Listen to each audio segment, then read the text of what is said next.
Back here on Facebook Live with Jack Kapp. I'm Mike Samsel here on the Sports Fanbase Network, being joined by Deuce Turner. Deuce, a tough one for you tonight, but a great game for you individually.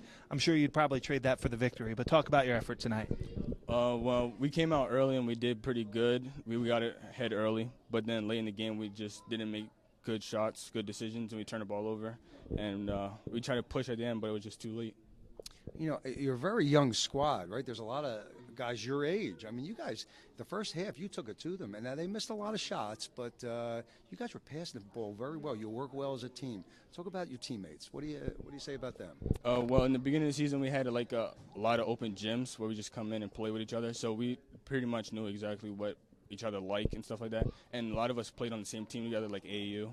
So we basically just stepped in and pretty much knew exactly what everybody liked and stuff like that.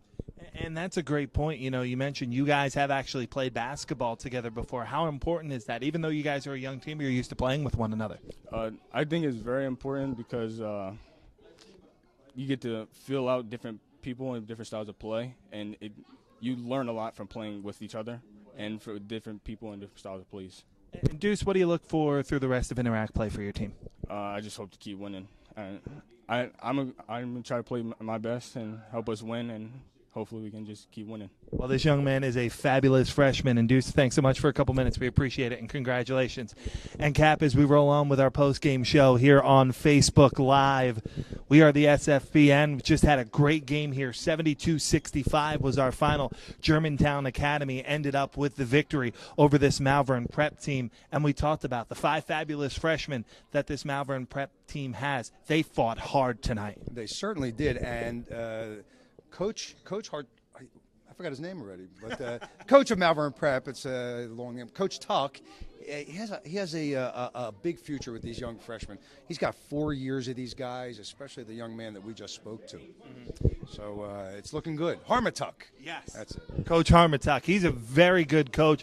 This is a very good team, and this team's going to get better as time goes along, as we've talked about. A lot of freshmen, a big first half early on, jumped out to a 14-point lead. They had a 14-point lead at one point in the second half, but Kyle McCluskey and Evan Eric Longino really stepped in and took over. Well, they certainly did. I mean, they have the experience. They're the seniors, and, I mean, Longino is quite the athlete, and McCluskey, as we were saying on the air and even off the air, I couldn't take my eyes off of his face. He was intense, and he really just took over the second half with 28 points altogether. And it was very exciting and fun to be here. And it really shows how good the Interact has been this year, because these are two teams that are kind of middle of the pack in this Interact league. They are middle of the pack, but again, it's 6 teams in Interact, so anybody could win this thing as they roll down the line. They all play against each other, and they all have the opportunity to win. So it was a great game. It's going to be a busy week here on the Sports Fanbase Network coming up. Westchester University basketball tomorrow. Coming up on Thursday at 6 and 11 on TCN, 11:30 on CSN. It's Varsity Voice, and we have a doubleheader of basketball for you next week as well. You can check out more information on the sportsfanbasenetwork.com. For Jack Kapp, I'm Mike Samsel. Thanks so much for joining us here on Facebook Live.